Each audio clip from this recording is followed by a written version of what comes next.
Hey,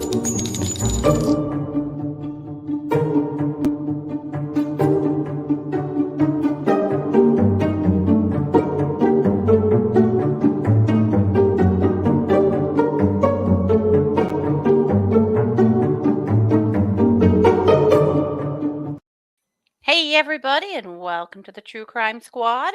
This is Katie Weaver. I'm here with my sister, co host, and partner in crime, Kristi Brower. Hello. Hello. Hey, everybody. Welcome to the first Wednesday night case update live stream of season 4 and Yes. 2023. Here we are. Woohoo! Nice to be Season back. 4. You guys, what? I know. Where has the time gone? Well, I know where it's gone. To me, sitting on the couch watching documentaries and researching. That's where it's gone. This is true. Yeah, and in fact, tonight we're going to take a big step back in time to a case we covered when it happened 2 years ago, because there's finally been some motion in that ocean, which So is weird. crazy. So we'll get there, but before that, I mean, we haven't been here in a couple of weeks. Well, I mean, we've had our episodes this week, but we hope you guys had a great holiday, however you Yes. chose to celebrate, and Happy New Year to you all. Right? Yeah, we had Anyone still feel a like lot this of is the fun. future? It's really 2023? Isn't that Yeah. a year that's supposed to happen way in the future if you're as old as me? It's what they say. It feels weird. It's very weird. Mm-hmm. The crime world is like this unbelievable shitstorm right now. Yeah, it's crazy. Yeah. There's so much going on, and yeah, it's just I'm a little proclaimed by all of it. Yeah. So Yeah, what you been doing all day? Pretty wild. Researching for this show mostly, and beating. Right. Nice. Yeah. Very good. Are the naughty piggies and puppies still alive? Oh my goodness. Yeah, but they're packing their bags right now for reform school. No. Fiona's in heat, and so she's just being a jerk in general. And I just, you ever have one of those mornings when you just wake up to like everything going wrong, and you really have to try to find a way to reset your attitude and the whole scene? That's what this morning was. I was so pissed off and grumpy, and the puppies just, they were making typical puppy messes. They dug some dirt out of a plant in my office and chewed up some leaves. Uh-oh. And Fiona pulled 2 cushions off of the couch, bit a hole in the arm of the couch while she was trying to hump it. Your God. Mm-hmm. Oh my God, that's terrible. Yeah. One of the puppies chewed a hole. This is all about like chewing holes and stuff. Chewed a hole in this big long smooshmallow I got for Christmas to put my legs on and my shoulder on when it hurts in bed. Chewed a hole in it. Yeah. Oh no. So, reform school. Mm-hmm. That's where it's at.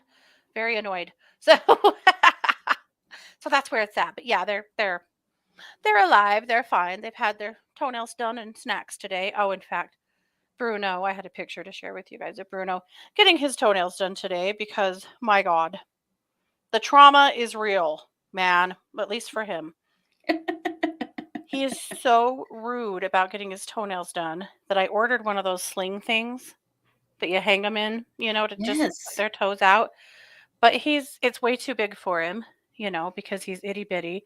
Mm-hmm. So we had to kind of stuff him into it and make it work. And then Mars held it up in the air while Scott trimmed his toes, and it's kind of hilarious. So I was going to share a picture of that. But he I don't know if I've told you guys this. I probably have, but he is polydactyl, and those extra toes get these big, long, weird toenails on them that are thick. Well, those toes are not, they're just like flesh. They don't even have bones in them. They're so But they get toenails. But they get toenails. Mm-hmm. Yeah, here's Bruno hanging from the sling, getting his toes done. Oh. That was after an attempt to just do it the regular way, the way I did his brothers with no complaint. And he bit both of us. So here he is, biting no one and getting his alien toes trimmed. So, well, there you go. Mm-hmm. Anyway, that's what's up. So Brandy has Oh, Barbara has a sick hen living her best life in the tub. She watches chicken TV all day. Oh my goodness. Barbara, please enlighten us. What is chicken TV? What do they like to watch? I'm Oh. thinking not the cooking channel. Mm, Animal the Planet? chickens I are don't know. cannibals. They would love it. Well, that's true. That is true. I love it. Well, thanks for being so good to her. You are an angel. Poor little sweetheart. So, obviously, the biggest news in town, of course, is Brian Kohberg. Mm-hmm. And it sounds Ooh, like he has just arrived in Pullman, or he should be. Yeah, yeah. yeah. There's a lot of stuff coming out of Pullman right now, a lot of reporters that are at the airport. It's very reminiscent to me of when Lori Vallow came to town, Yeah.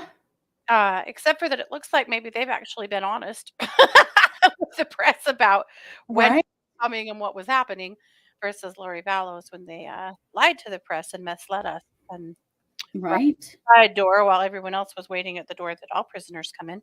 Mm-hmm. And they also, with Lori, they landed at a different airport. They said they were landing in Idaho Falls, and they actually landed in Rexburg, Right. which threw off everybody but Nate Eaton because Nate had contacts on the inside. He I'll tell got you the guys what happened there. I don't know straight if up I've ever tea. told you guys exactly what happened, but I knew that she was landing in Rexburg because of my contacts. But I didn't think I could do shit with that because the Rexburg airport is gated. So Right. we were just waiting at the airport, at the courthouse, to at least get a glimpse of her coming in. So I happened to be standing next to Justin Lum and visiting with him, and he said, that his he was on his own because his camera guy was in Idaho Falls waiting at the airport. And I said, "Oh no, Justin, she's not coming to Idaho Falls." And he's like, "Oh no, yeah, she is." I said, "No, she's coming to Rexburg." And he was like, "That's not." And I said, "I know, but she's coming to Rexburg." And he kind of scuttered away and talked on the phone, and he kept side eyeing me. And I know he was probably wondering what made me think I knew that, which Mm-hmm. I really did know that. And then lo and behold, she came to Rexburg. Yeah. And he said to me, "You knew." I know. I told you, Justin. Anyway, Mm-hmm. that's why me and Justin are BFFs. Right. Not at Right. all. Not at all. But we should be. I told him. I gave him a big scoop. But anyway, back to Brian Kohberg. Right. This is what it looks like tonight. This is also a very tiny airport, as you can see. Oh yeah. It's not like there's anywhere significant to fly into around Moscow or Pullman. These are little Yeah, places. tiny, tiny. Yeah. So this is the kind of what it looks like there. And it sounds like his plane may have just touched down here just in the last few minutes, Yeah, it was supposed to hit right about 7. right So about 7. Yep.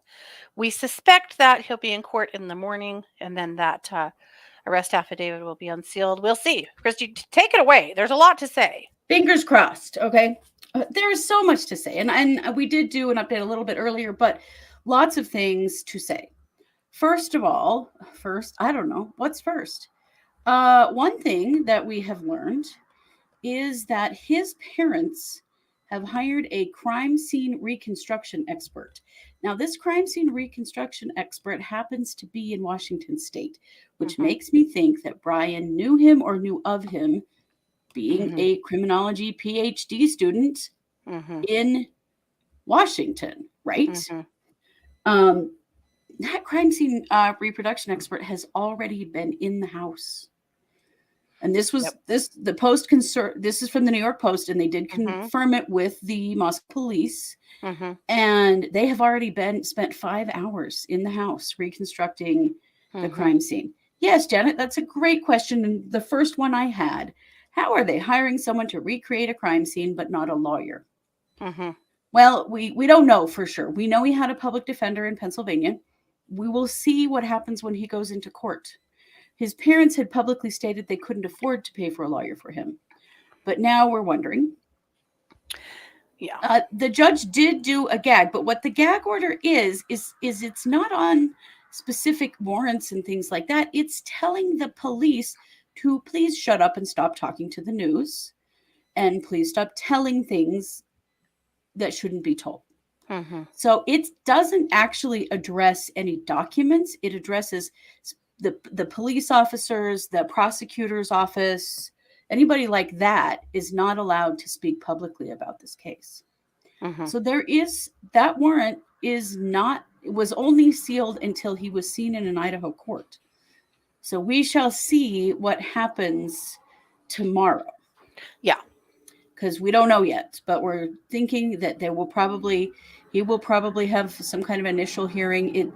It's not even an admit deny yet. It is just getting him a case assigned in this state. Charging him. Yeah. Yeah.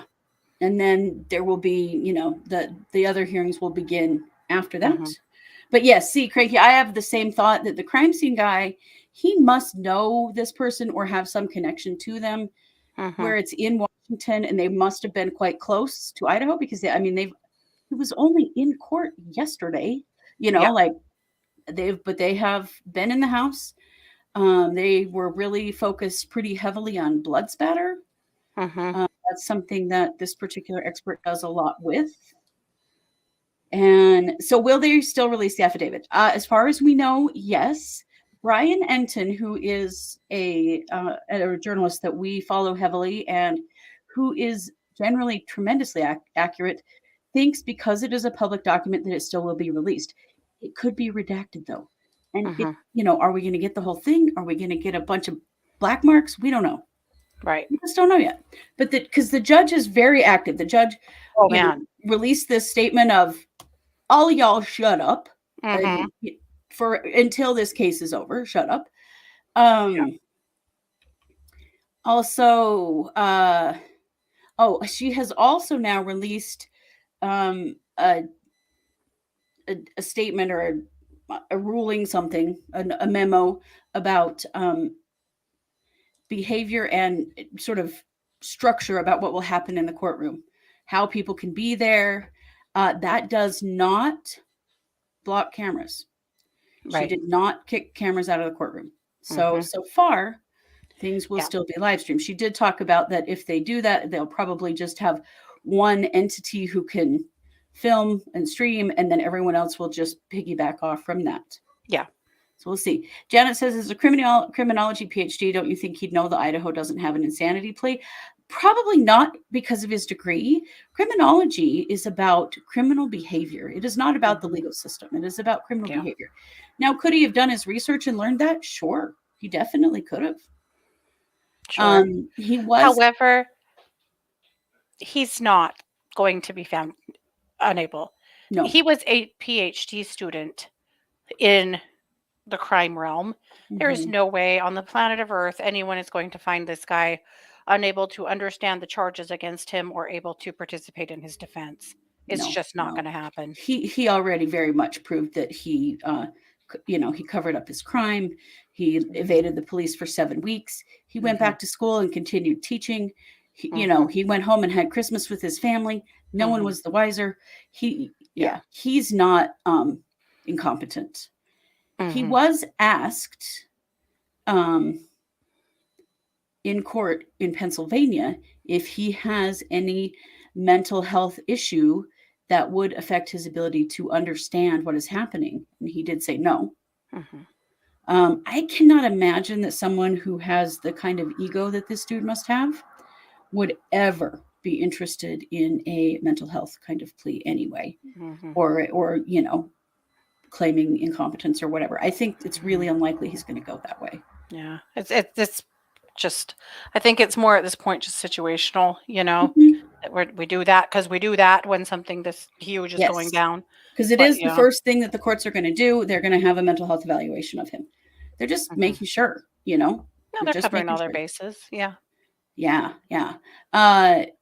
Cranky says, I have a feeling he thinks he is smarter than everyone. Yes, I think that's more what we're going to see is arrogance, and they're going to nitpick everything. That's what this crime scene expert is about. He was in there talking about how not everyone even thinks to look for blood spatter. And I'm like, the FBI did that crime scene. So I don't think you're going to find something they didn't find.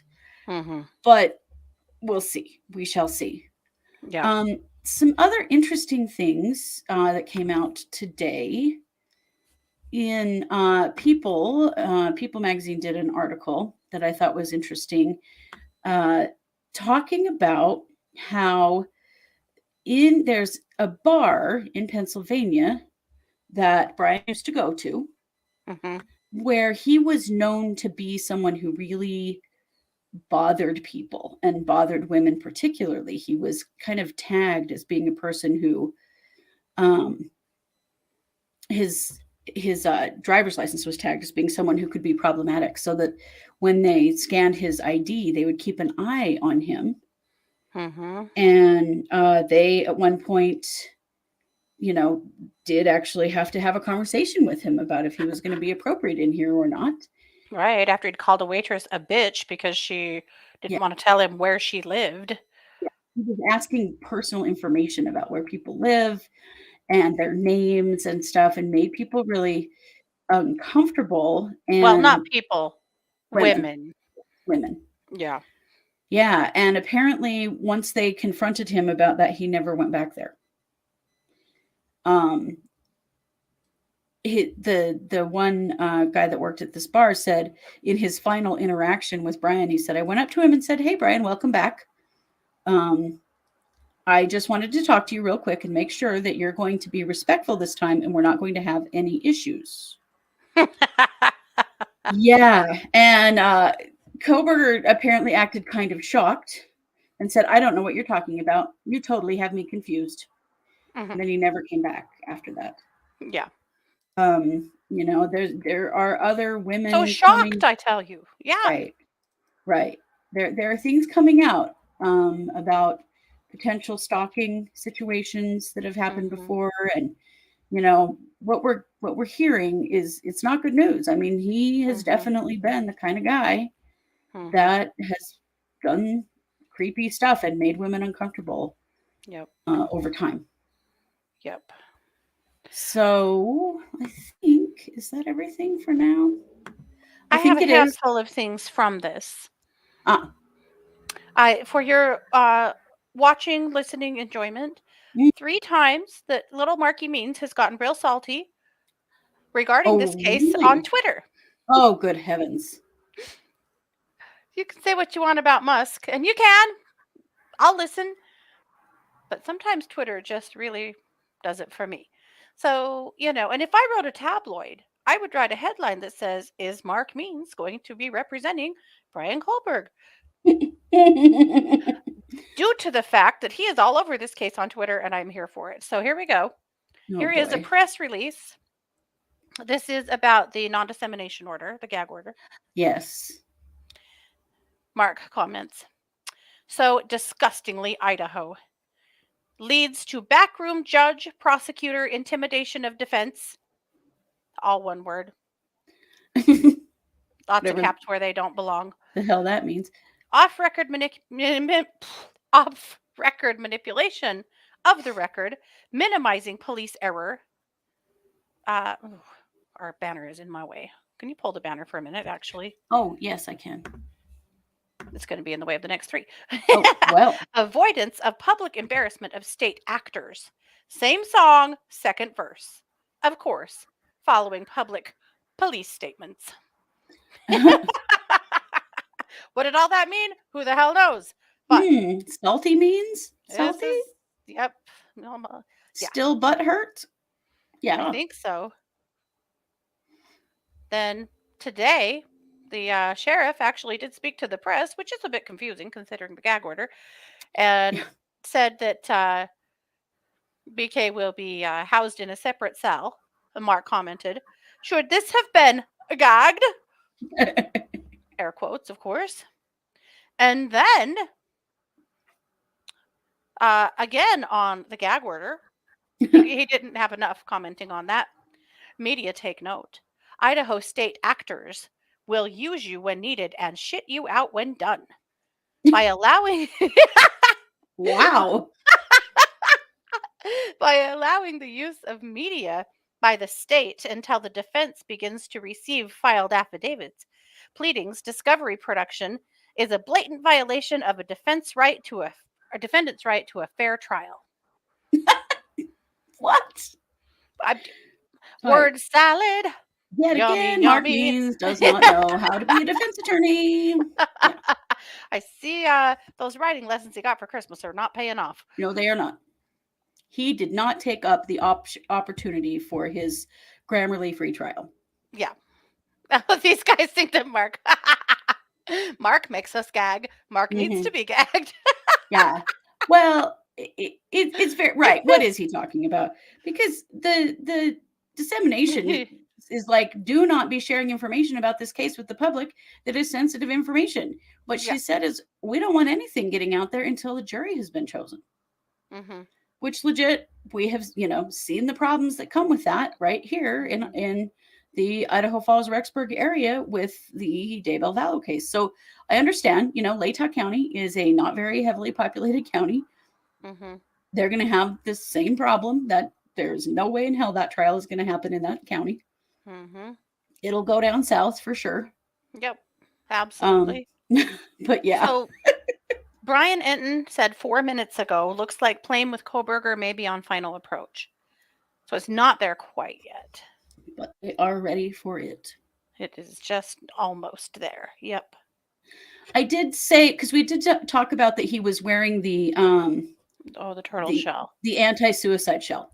They did talk with, there was an interview with someone from the jail who said that he is not on suicide watch. He has not indicated that he is a risk, that is simply standard protocol that they do with everybody, that is not an indication of mental health instability.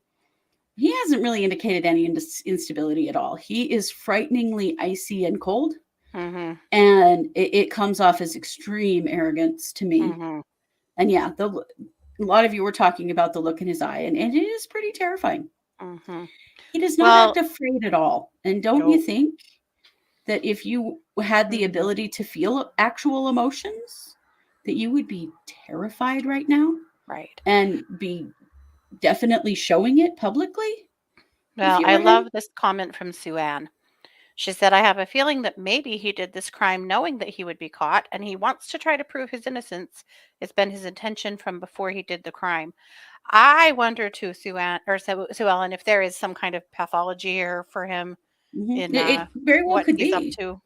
He's quite sure he's extra super smart. One of the things that his students at WSU say is that he was an extremely hard grader. Yes. And was kind of a real jackass about the way that he graded. And that's he failed the entire class on a test back in September. The entire class. So pretty damn arrogant. For sure. He did say I love you to his family as he left the courtroom yesterday. His family is in pieces. Yeah. I really am curious about what they really know, though. Oh, I saw someone today calling for them being charged as accessories, and I'm like, why? Are you kidding me? What? They didn't know. Laundries weren't charged as accessories. Ain't nobody's going to be. What are you talking about? Right. And there's no indication they knew anything, and they were clear across the country from him when these murders were committed. Yeah.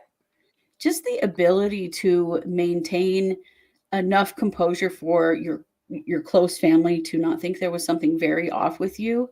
Yeah. He's a psychopath, you guys. Yeah. Yeah, I think that's pretty clear. So we're going to move on because we have a lot tonight, but I will keep an eye on Enton too, because I suspect that we may have a report here shortly from him about Brian arriving in Moscow. So yeah. Well, is it Moscow or is it Pullman? Is he landing? It's Moscow Pullman. Moscow the airport Pullman. is the Moscow Pullman Municipal Airport. They kind of call it Moscow Pullman in a lot of ways because it is kind of like a town that is separated by a river and the state line. So, right, Paula. His family has been cooperating with police, not trying to hide him or his car. I mean, they've been cooperating. Yeah, they haven't. Yeah, they definitely have cooperated. Yeah. I think calling for them to be charged with anything is completely bonkers. Yeah, I'd have to hear a whole lot different about this case for me to think any otherwise. That's crazy to me. Yeah. Okay. Well, I want to take a step back 2 years. Mm-hmm.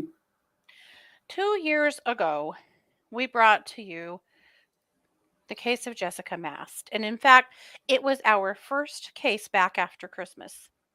That's right, it was. And I remember this because we talked a little bit about the Christmas we had, and then we told the story of Jessica Mast, and we had some heavy criticism from people about how insensitive that was, and that we discussed our nice, happy Christmas and then told a tale of this horrific murder. And we didn't, it wasn't our intention, but some people really felt like we were really terrible in doing that.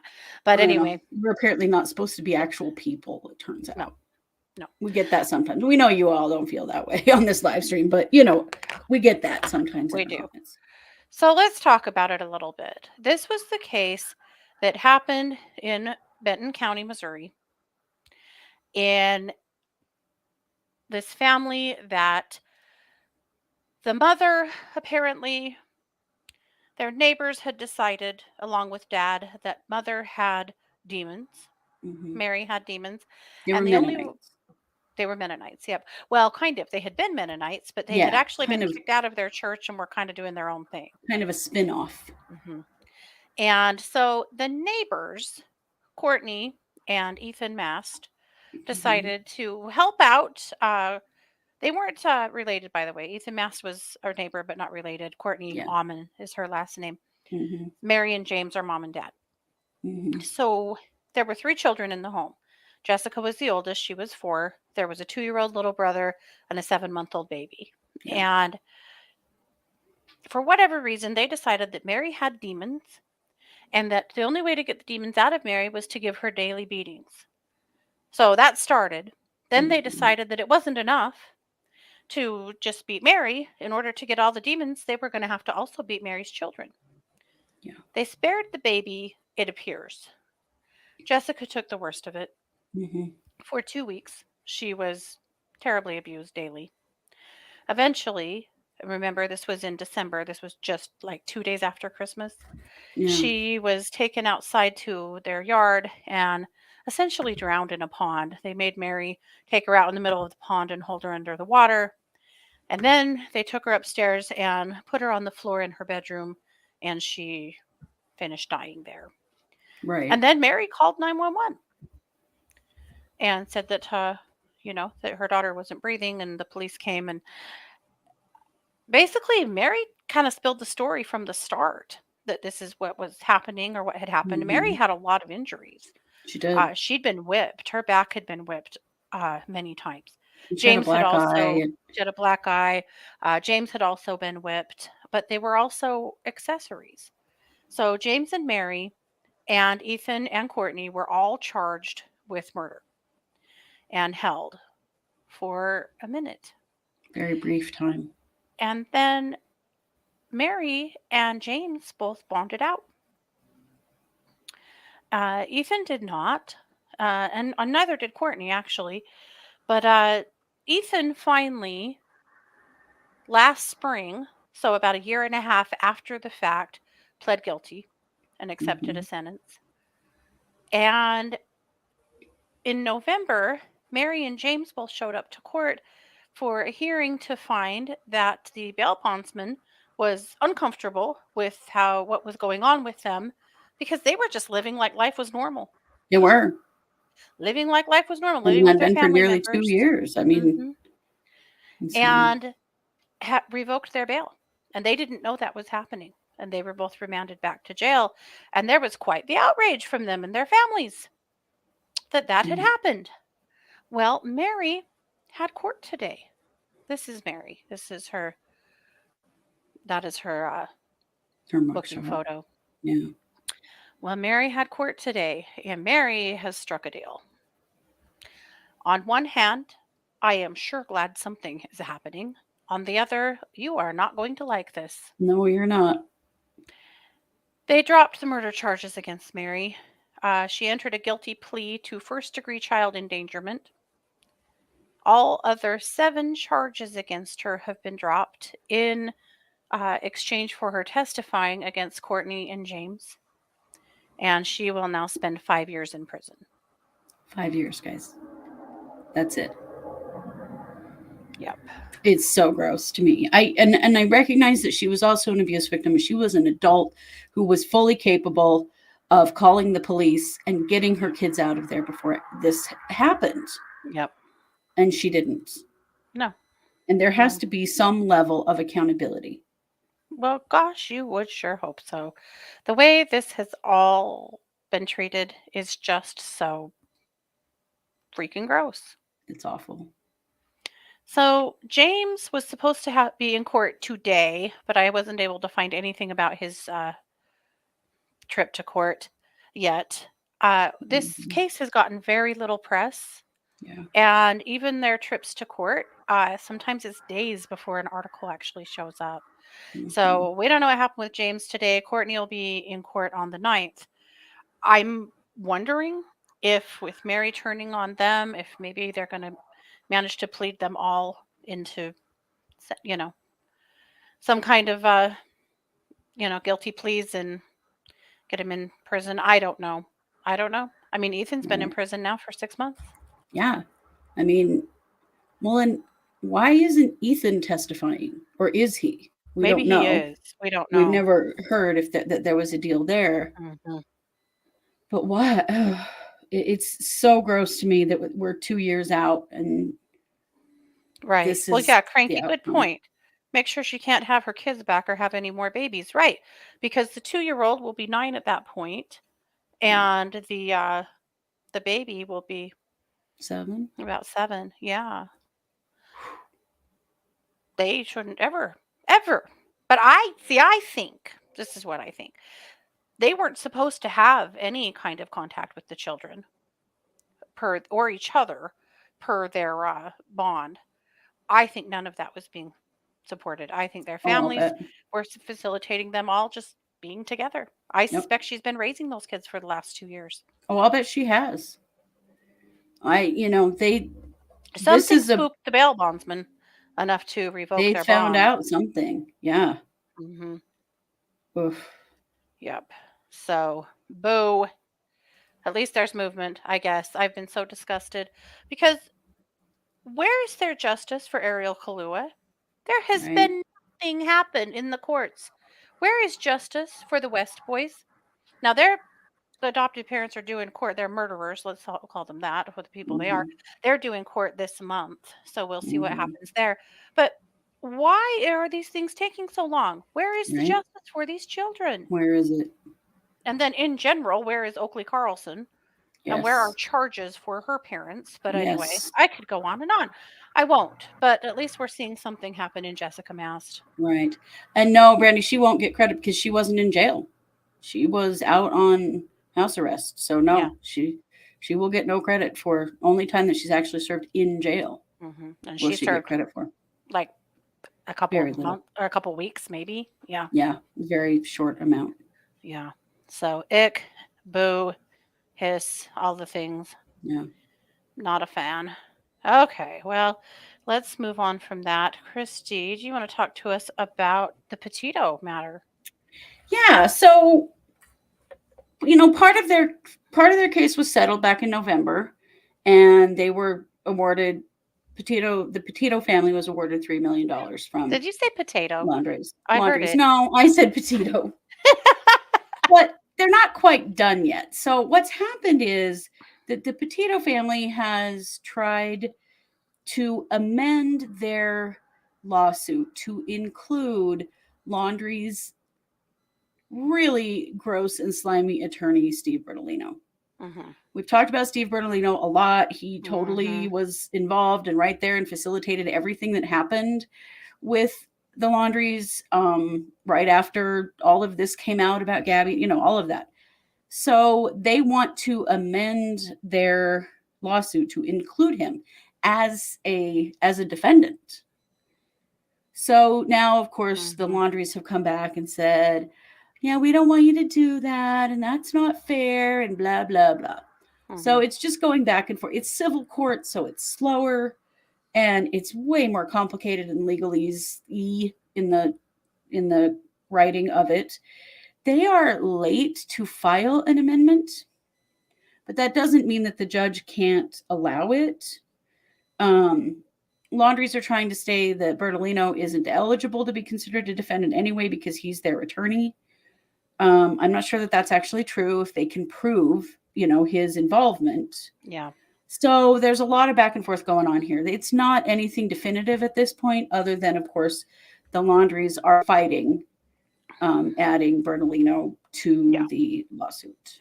So we'll see. We'll see. All of it needs, none of it's going to mean much of anything until it goes before a judge.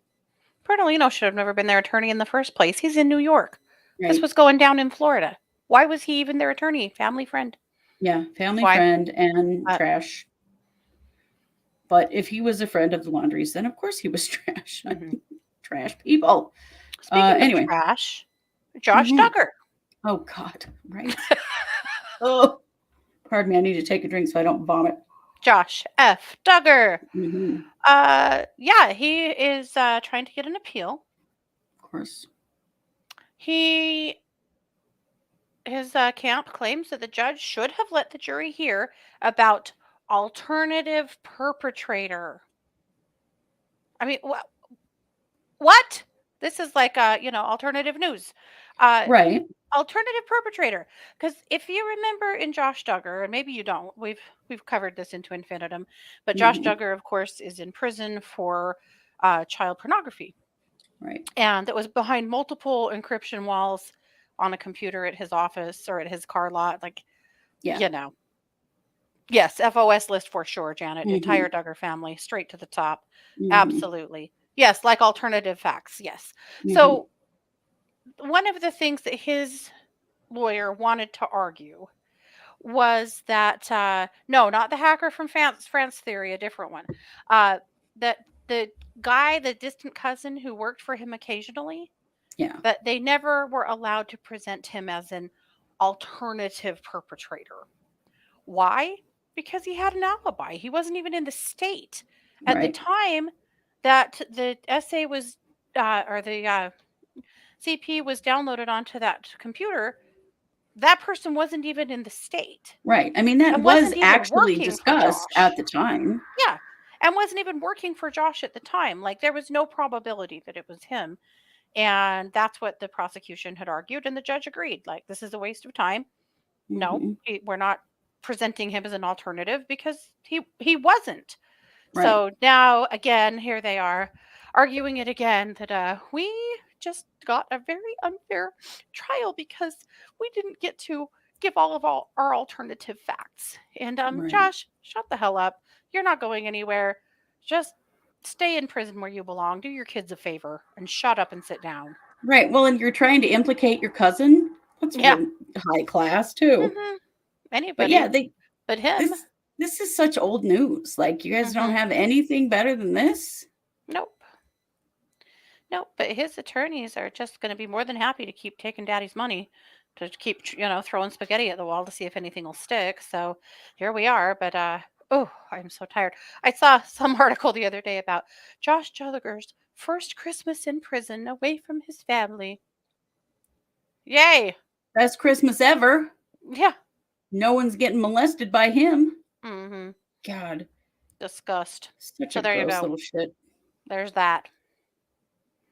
Yes. Speaking of gross little shits, let's talk about Ken Deland.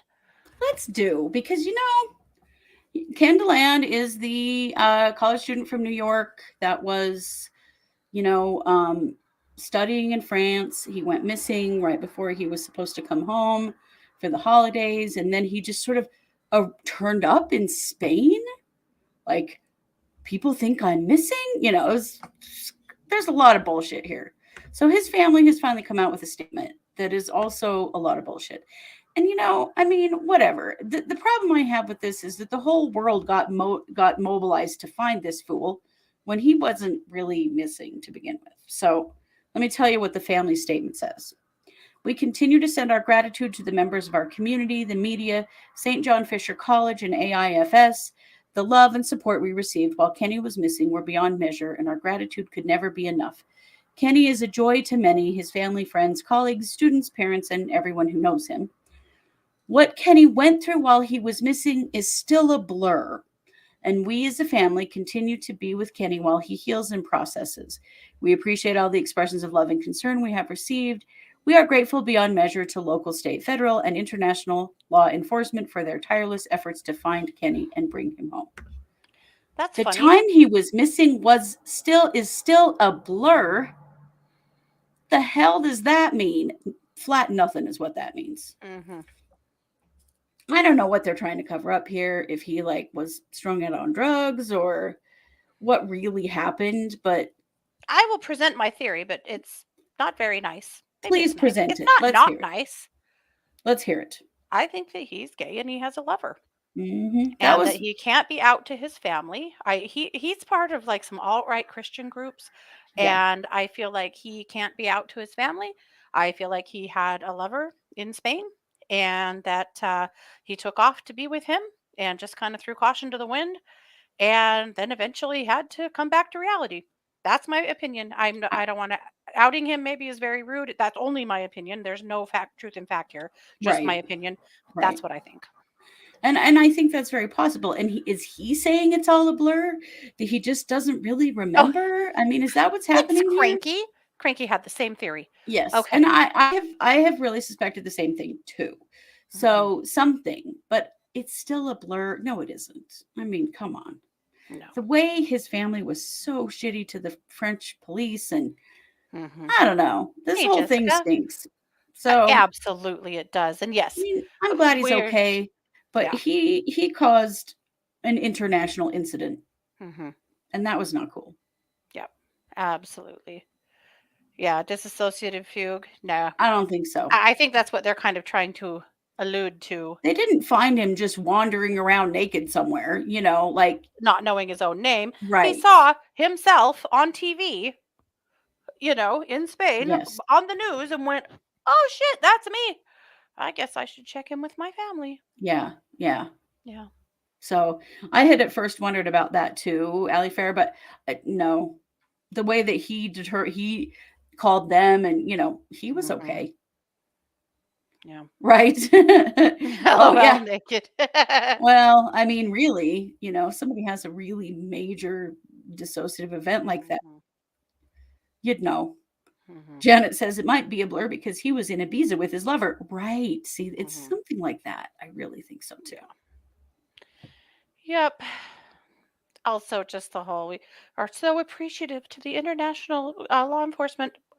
Really? Because you were nasty AF to the international law enforcement community They until were. you found him. They were. So, and honestly, it turned out to be pretty much exactly what the French authorities thought it was. Yes. And that is what they said. Mm-hmm. He's an adult. He can take off and disappear out of life anytime he wants. Mm-hmm. And that's really what it seems to have been that happened. Yeah. So it looks like the eagle has landed. Uh-huh. There is a picture. You can see it circled right here. That is, it's hard to see, but that is Brian being loaded into a law enforcement pickup. Because I don't know about where y'all live, but where we live, a lot of the sheriff's offices drive trucks with four-wheel drives because of where we live. Mhm. So that's it. That was off of Chanley Shaw Painter's Twitter. She's with Court TV. Oh, okay.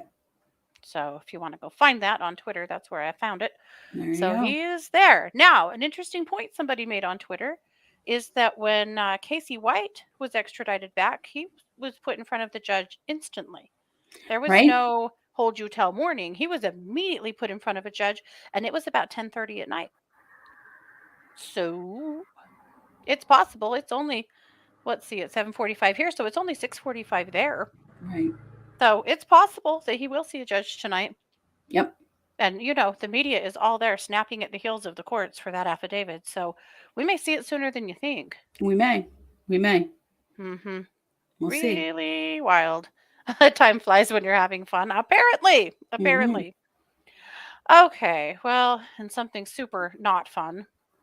Well, we brought you a case right before Christmas about a sweet little guy named Blue that had been murdered in his mother and stepfather's home. There's just a little bit more to that now.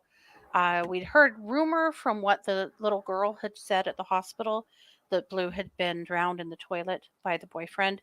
That Yeah. has now been verified in the arrest warrant or the affidavit. He apparently bit the boyfriend on the finger, and the retaliation for that was that he drowned him. So this is what Mom told law enforcement, according to the arrest affidavit, that that he drowned him in the toilet. Then he cut a hole in the floor in the hallway, in the floorboards, and dug a hole in the earth underneath the house and buried him there, and then put fresh flooring over top of that. So now we know the charges. Initially, they charged them both kind of loosely with murder.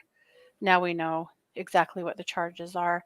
He was also wrapped in layers of plastic bags. Sounds a little like JJ. Yeah, it does. But I wanted to tell you now what the charges are, because they're a little different. So now Dustin Bridges is charged with capital murder, abuse of a corpse, tampering with physical evidence, endangering the welfare of a minor, and battery. And Mom is charged with being an accomplice to capital murder, abuse of a corpse, tampering with physical evidence, endangering the welfare of a child, battery, and permitting child abuse. Yeah. It looks like Mom and Dad, the bio dad to these kids, they've been divorced for about a year and a half, and she's been with this guy most of that time since. Yeah. Yeah. And the little girl that was recovering at the hospital is still just continuing to recover. She was quite injured. Well, that she was burned with, that they did confirm that her burns are from hot water. Yes. Yeah. It's horrifying. Yep. So that's the update on that case. It's awful. It's horrific. But we'll keep tracking that one for sure. Yep. Okay. Let's see. We still have Daybell Vallow. Is that it? I think so. Kohberger, Petito, Deland. Yes, Daybell Vallow. Daybell Vallow. You just wait for this one, you guys. This one is killing me. Killing me. Which part? Just that John Pryor has finally come to the party, that he does not know what the hell he is doing. That part. Yeah. Somebody for Christmas, or a little before, actually, yeah. Maybe it was for Thanksgiving, was received a giant humble pie and apparently ate a slice or two. Right. Because they are now saying that they are adding a death penalty certified attorney to Chad's team. Who is it? We don't know. When is it? We don't know. Is this real or just a stalling tactic? We don't know. But what we know is this is probably going to get him that stay or that extension. It's probably going to push that extension back to October that he so desperately wanted. Yeah. Because what he's filing now basically is saying, we aren't ready. You can't make us go if we're not ready. Hell no, we won't go. Something along those lines. Right. But the little addendum there in their argument is that we're adding a death penalty attorney. They'll have to get up to speed. You can't make us go to court. It's occurred to us that this is a capital case, Your Honor. It's only been 2.5 years, John Pryor. It's only been 2.5. I mean, come the hell on. I mean, he clearly doesn't follow us, because we've been saying it for 2.5 years that he needs a death penalty certified attorney, and he does not know what the hell he is doing. Yep. I think many, many, many, many people have said that. Yeah. But his ego is so damn big that I think clear up to this point, he really thought he was going to be able to do this himself. Like, no, dude. No, you are not. Yep. So, really curious to see who the partner will be, if there's a partner. Because do you trust Pryor to not just be grandstanding a little bit? I don't know. Courts would not like that. But and is this going to be a declaration of indigency? Is this going to be okay, you can't pay for anything more now? We need a state appointed public defender who is death penalty certified. What about that? Because I really have questions. How the hell are they going to pay for this? Very, very valid question. Yeah. JR said, Chad likes Hot Pockets. He wants to stay at the jail he's in. Yeah. Right. I think they serve slop in prison. I don't know. I heard that for Christmas they got the meatball kind. I'm kidding. I totally made that up. Yeah. Cranky said, looks like both Chad and Joshy had Hot Pockets for Christmas. They definitely did. They definitely did. But this is Probably.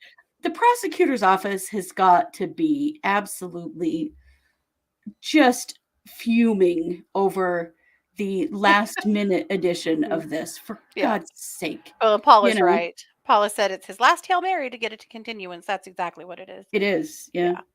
Now, if he doesn't add a death penalty attorney right now, I would hope that Judge Boyce is pissed and does, I don't know, a dance on his face of some sort. But I don't know. I mean, we haven't had a lot of, I don't know. I feel like the judge gets more mad at the press than he does, at the attorneys. Of course, he did finally throw Means off, so there was that. But he's got to be annoyed as hell with Pryor too, because he's known all this time that Pryor was not, Pryor's finally like, yeah, we just can't possibly get this together without another attorney. No shit, Sherlock. Well, it's what Pryor's been saying this whole time without taking action on it, right? But Your Honor, there is a voluminous amount of information. How am I to be expected to go through all of this information? How can I possibly? I'm a one-man band. He's been saying it all along, and everyone's been saying, dude, you can't do this by yourself. You've got to have help. Right. But is it ego? Is it greed? Yeah, legitimately, like what? They've hit a wall in some way. Yep. Right. Fran said the judge needs to put both feet down. Absolutely.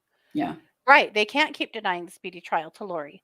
That's the big snag in the carpet here, because Lori did not waive her right to a speedy trial. And the more they push this off, the more room they're giving her for appeal, because she's not getting her constitutional rights upheld. Right.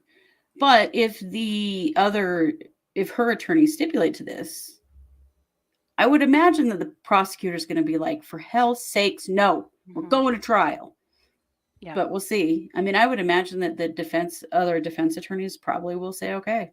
And really, I was watching Scott Reich talk about this, and he's like, really, if he literally is adding a new attorney, they just have no choice. They have to give him the continuance. Yeah. Paula asked, how many death penalty certified attorneys are there in Idaho? I think I looked this up at some point and discovered there was like 20. But one of them has got to be going to Moscow. Yeah, and we've already got 2 of them on Lori's case. So I was just looking it up to see if I could see that again. There is a whole roster of them on the Idaho Public Defense Commission's Facebook or website. Not Facebook. So is this public defenders that are death penalty certified, or is this all attorneys, private attorneys and public?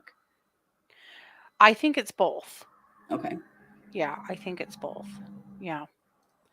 So we'll take a look. Oh, there's a handful. There are 1, 2, 3, 4. I would say there's around 40, actually. Okay. But they're not all qualified to be lead trial. Actually, of those,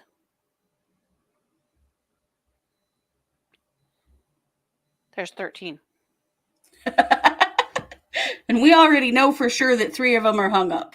There's probably several others that are as well that we don't know about. Well, and actually, Brian will probably get 2. Yes, he probably will. I mean, generally they do. Well, he won't have to have it all a lead, Yeah, but yeah, because I mean, his case is. We can't say for sure it's going to be a death penalty case, but it's very likely to be a death penalty case. Yeah, that's true. They haven't actually announced that. They won't have to announce that for 60 days after he's officially charged. Yeah. So they'll have a minute to decide if they're going to go for the death penalty for Brian or not. Yeah. A couple more things in Daybell Vallow. There are some hearings coming up.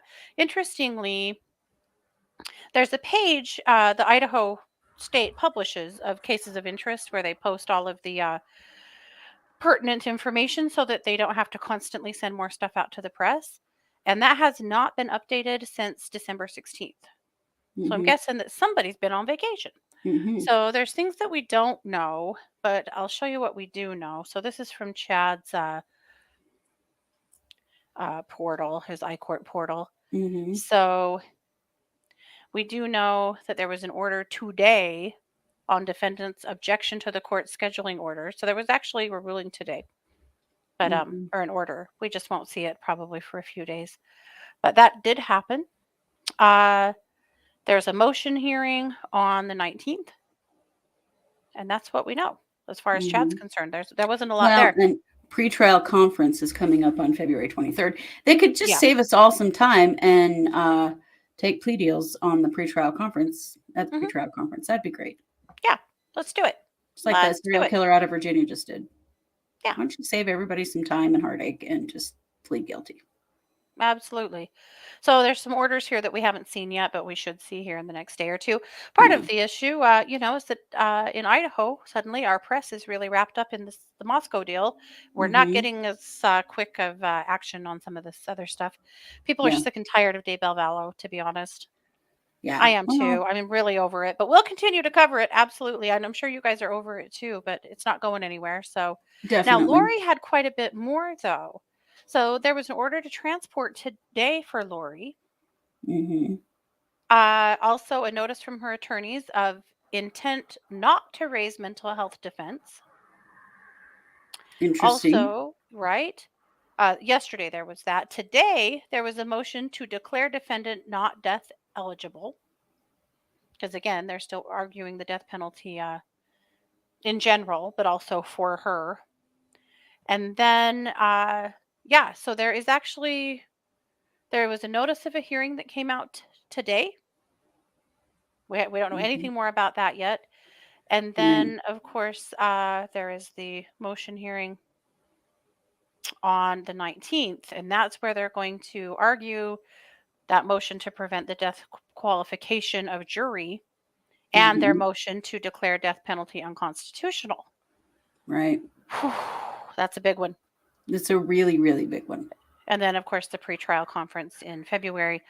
So, because again, they're not arguing the death penalty in relation to Lori. They're arguing the constitutionality of the death penalty in general.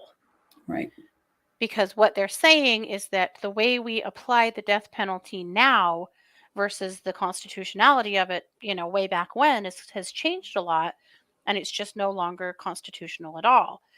And here's kind of a Cliff's Notes of why, because I read their brief and it was 60 pages long. And I'm just going to give you a tiny bit of what I read of it that I understand from it, is that basically what they're saying is the way we do it now, one thing we do is we bring in these juries and we death penalty certify them, meaning that we ask them a specific series of questions on the questionnaire to decide whether or not these are people that would be willing to give the death penalty. Right. Basically, if you don't believe in the death penalty, we don't really want you on this case. Yeah. It literally puts people on the jury that have a bias. Yes. And from the get-go. The opposite of what jury selection is supposed to be. So Lori's camp a couple of months ago had filed this: we do not want a death penalty certified jury. Okay. Then they said, actually, we don't want the death penalty at all. And here's why. Here's what they said. When you have already declared that you're seeking the death penalty before the sentencing phase, the jury is already biased because whether they're certified or not, they're already biased because they come to the table basically with the bias that they are going to be deciding whether or not this person gets the death penalty, not whether or not this person is innocent or guilty of the crime that they're accused. It's an interesting stance. And it's actually really true. It is. That it does just automatically create that bias. Yep. They had a lot of studies to prove what their argument is. I'm really interested to hear the argument. Really interested. So, so that's coming up on the 19th. Not to mention all the, lethal injection med problems and all the other shit that's going on with the death penalty. Right. I mean, it's not as if Idaho can actually enact the death penalty anyway. No. They can't. Neither can anybody else. I mean, if you guys saw our case this week where we talked about Tennessee. Tennessee actually considered buying euthanasia drugs from a veterinarian. Yeah. Because they can't get their meds, like everyone else can't get them, but from a veterinarian. Yeah. Yeah. That's completely illegal. Yeah. Well, Tennessee's been breaking all the laws, but so were all I these think other everyone states. has. I think They it's have. just coming out now Yeah. that everybody's been, doing shady shit to be able to do the death penalty in the first place. Yep. Paula, you make a dang good point. And this came apart. This came upon us when Lori was declared indigent, right? And then the state said, well, you have to have a death penalty certified lead attorney. And Mark Means ain't it. That's how all of this unraveled for Means. You're correct. Right. If they have a public defender, the state insists that their lead attorney is death penalty certified. John Pryor is not death penalty certified. Right. And then, way back then, we had all said at some point Pryor might not be his attorney anymore, or may have to take second chair or even third chair, depending on his experience, because he's not death penalty certified. So that also makes me think, Paula, that they are about to declare him indigent. That's what I'm thinking too, is that's where this is really leading. I've been wondering how long it was going to take. I mean, how is he still affording to pay Pryor now? I just can't imagine. He's just racking it up against that house. Yeah. That's all I can imagine. But I mean, that's not an endless amount of money. That's for sure. No, it couldn't be. Yeah. Couldn't be. So there you have it. I think that was everything on our list. Let me double check. It really bothers me if we end the show and I realize that we didn't cover something we promised to. No, we got it all. We got it. So that's it. Yeah. So we will all be keeping a real close eye on what's going on with Brian Kohberger, of course. Chad's house can't be worth that much. I think at last glance, Chad's house was worth around $300,000. Yeah. Remember, this is Madison County. Paula, you know that. You live, I know you're close. That house is worth, and it's on 2 acres. So I think at last glance on Zillow, it was worth about $350,000. Yeah. But that's not much for but it's this long span of time and how many freaking hearings and all this crap he's done. Right. I mean, we're at 2.5 years now. Yeah. Yeah. Well, and we also didn't know if there was a mortgage against the house. We think there wasn't, that the house was paid off with Tammy's life insurance money, because the house is solely in John Pryor's name. Right. Meaning there couldn't have been a mortgage on it. Couldn't have been a mortgage, yeah. It's true. Yep.